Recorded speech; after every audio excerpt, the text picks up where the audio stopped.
Welcome to Sleep Stories with me, Kerry Davies, the Sleep Fixer. Today we're going to be talking about an anonymous person. So he has, I've named him Eddie for the purpose of this podcast. We're going to be talking about snoring. We're going to talk a little bit about daytime sleepiness and why quality sleep can matter more than the actual hours that you've slept. So welcome to the podcast. Really grateful that you're here and hearing, the stories I'm talking about. I hope it's helpful. I hope that people are getting some value from this and can take away some of the tips and some of the things that I'm supporting people with to improve their sleep overall. So I am a sleep coach and I've been in the sleep world now for almost 15 years. I'm also a cognitive behavioural therapist for insomnia. So this is a specific therapy for insomnia, which is gold standard treatment. And I'm founder of the Sleep Fixer.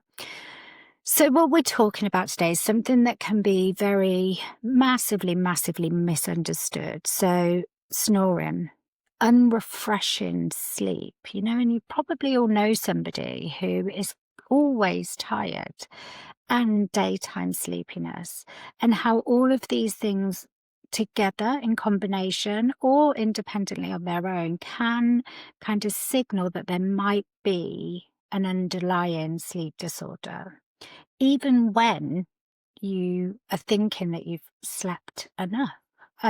So we're going to explore this through Eddie's story.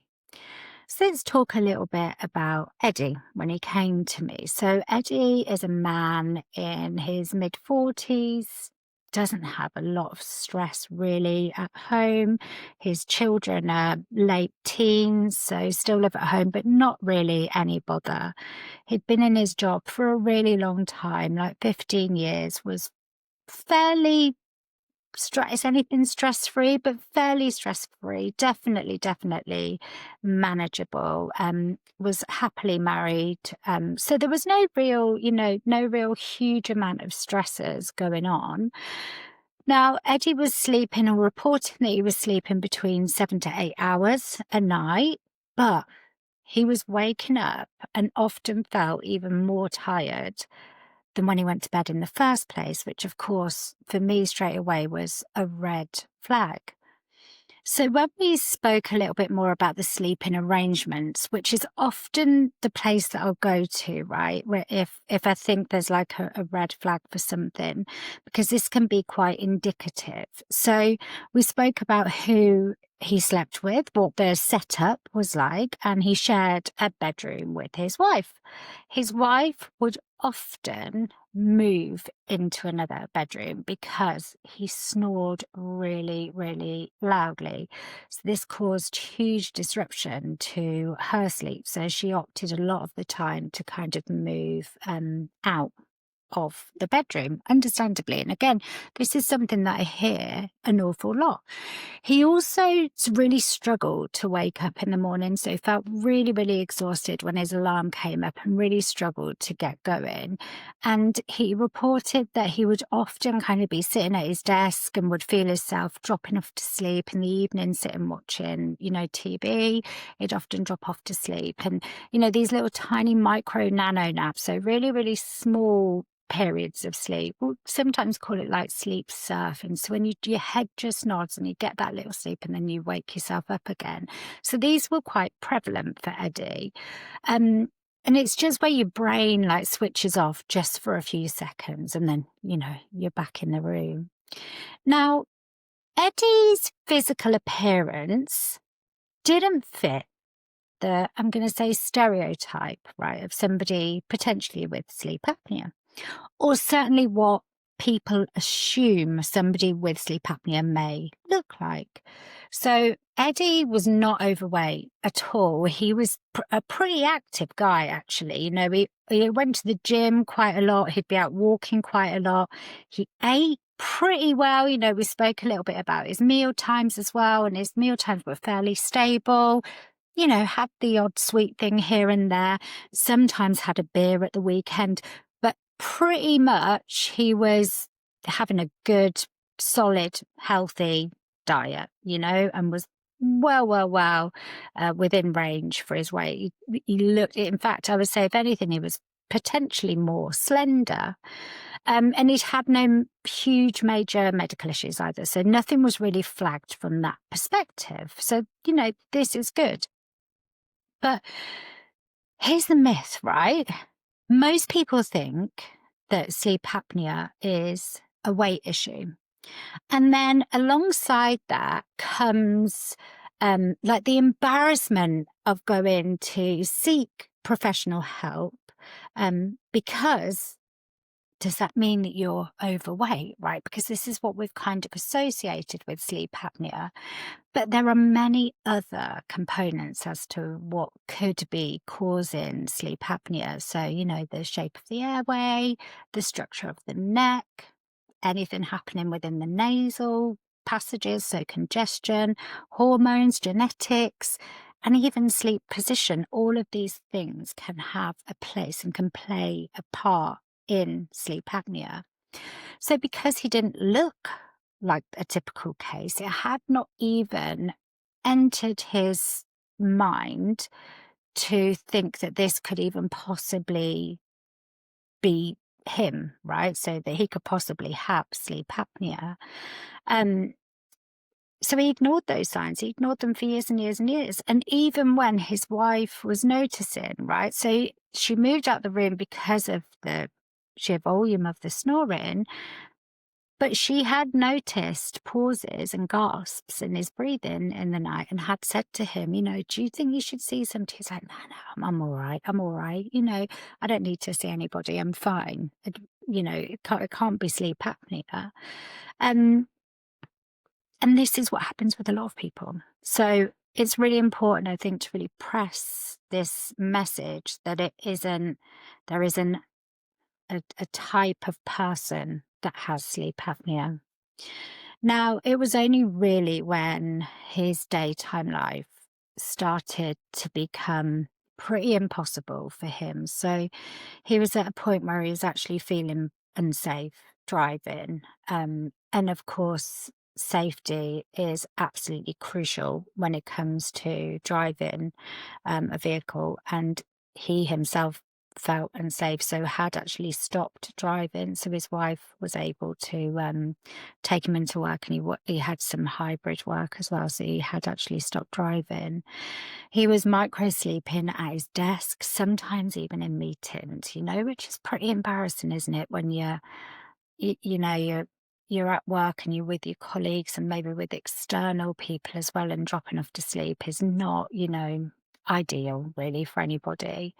He had terrible brain fog. So he spoke about how his brain, he just couldn't get his brain to work logically, to work in order. He found it really, really hard. Like everyday life, he found hard. So although he didn't have the external stresses, internally, there was a lot of kind of stress of not being able to be his best self. He was pretty irritable. And his mood, by the time he'd kind of come to me, he felt pretty helpless when it came to sleep. He thought there was not going to be an end to this, right? Which a lot of people do. And that's at the point when they do come to me, hence why I'm sharing this podcast, right? To try and get this information out there so you don't have to be in real dire straits before you seek help or try things that potentially could help you. And he was drinking a lot of caffeine because it was the only thing that he felt really perked him up and kept him going. So Eddie, to the outside world, he had the right amount of sleep. So he was doing that between 7 and 8 hours of sleep, which is great. That's what you want to see. But the quality of the sleep was clearly being impacted. So looking at the quality versus the quantity, people can be sleeping the right amount of time effectively.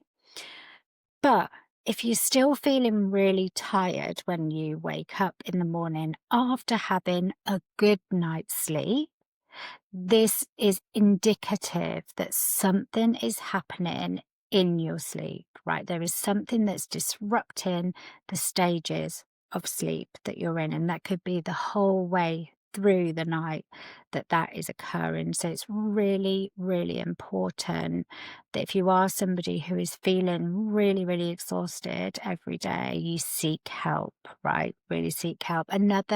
This wasn't in Eddie's case, but other things I have seen is where people will come to me and they're sleeping for 11 or 12 hours a night and still feeling really, really exhausted. And again, that's really indicative that there's something happening with the quality of the sleep. So when the quality breaks down, it kind of affects the whole system, because we don't have deep sleep, then light sleep, then REM sleep. We're in and out of cycles. So if these are being continuously disrupted, kind of breaks the whole thing down, and can have a huge impact on how you feel the following day. And this was Eddie's issue. Was what was happening for Eddie. So how common is sleep apnea, right? So obstructive sleep apnea, just to add to that. And what we know is this is grossly underdiagnosed. So there are many, many, many people who have obstructive sleep apnea and are walking around and they just don't know that they have it. It's really common.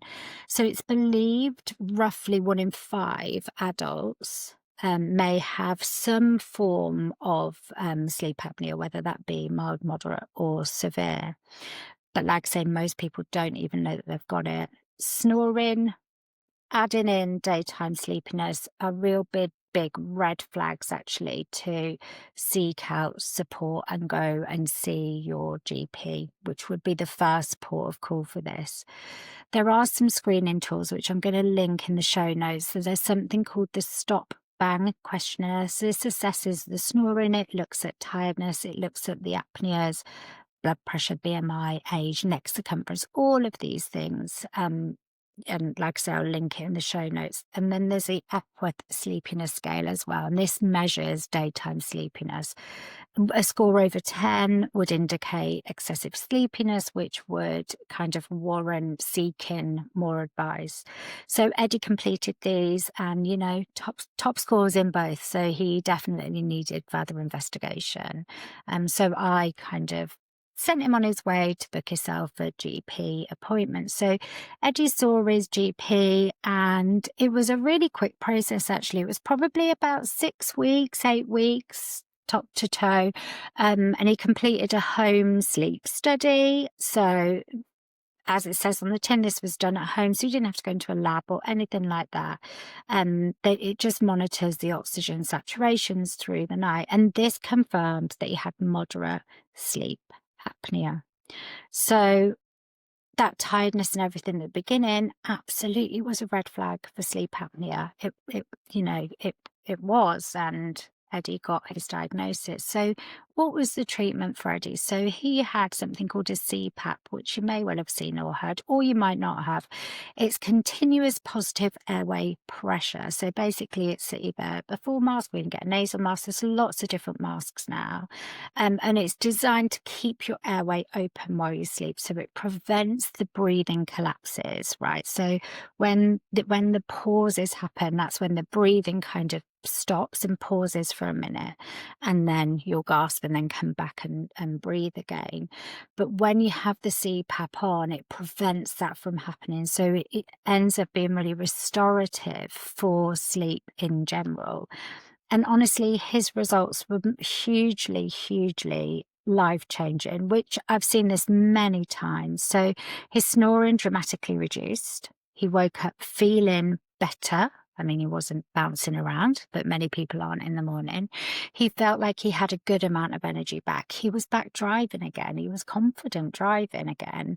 He felt like he could think more clearly and respond more clearly, which is really great. And his wife said that his mood was better. Eddie didn't say it was, because he didn't think he'd been that irritable in the first place, but his wife definitely said she saw a difference. And of course, he was able to share a bed with his wife, because I think a lot of people think the CPAP machine is going to be really, really noisy, but actually they're nothing compared to compared to snoring. So he was able to share a bed with his wife again, which is really important for some people in a loving relationship to be able to do that. So the CPAP is the gold standard treatment, and Eddie obviously responded really, really well to it. So if anybody is listening to this, has a partner who is snoring, knows somebody who says that their partner's snore, whatever it is, it's a really simple process to go to the GP, do the stop bang, do the Epworth sleepiness scale, take that with you to the GP, and that will warrant a referral to check your oxygen levels through the night. So behavioural strategies did really help to reduce his micro sleep while he was waiting for the CPAP to be delivered. So we did introduce some kind of behavioural interventions. And again, like I said, I'm going to mention this on every single podcast, but getting outside into daylight in the morning. Biggest thing that you can do to improve your sleep is getting yourself outside and moving within the first hour of waking up. We picked up on like times when Eddie was more likely to have these micro sleeps. So it typically happened if he had like a long period of time in meetings, right? So when he was stagnant for a long, or sedentary for a long period of time, and in the evening, right? So when he was sitting on the sofa watching TV, and the afternoon was like in a meeting in the afternoon was definitely a trigger point. So what we spoke about was moving, right? So when he was in the meetings, he did have a sit to stand desk, so standing up in the afternoons, right? Moving your desk to stand up. Sometimes if it wasn't a camera on, he could go for a walk while he was in meetings, so he did that as well. In the evening, we got him to like put a cushion behind his back so that he's, if you're like relaxing, I'm doing you can't obviously see me if you're listening to this, but when you're relaxing, your head's all nice and cozy and tucked in, then you are at risk of falling to sleep. So we put like a pillow behind the bottom of his back, which kept him a little bit upright, so prevented him from getting too cozy. I mean, it's not ideal, but it did stop the micro sleeps, which of course then helped with the nighttime sleep. Getting outside into fresh air as well, and making sure that there was some cool kind of circulated air, and strategically timing caffeine. So rather than overwhelming the system with caffeine, we avoided caffeine anything after around 2 o'clock, so that it didn't have an impact then on his nighttime sleep.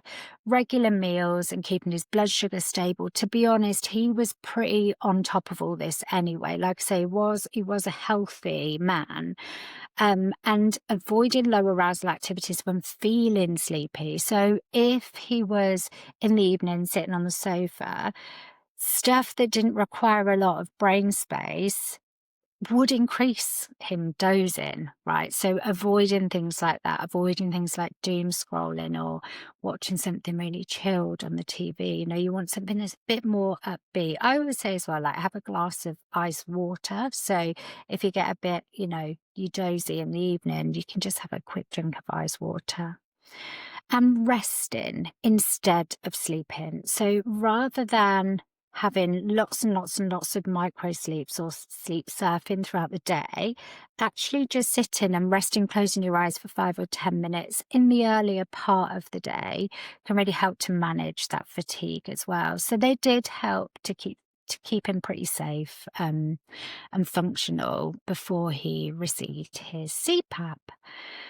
So, like I said, if you or somebody recognizes yourself, or you recognize somebody else in Eddie's story, loud snoring, waking up feeling tired, struggling to stay awake in the daytime, please do take it seriously, because it is really important for your health. And sleep apnea is absolutely treatable, which is good.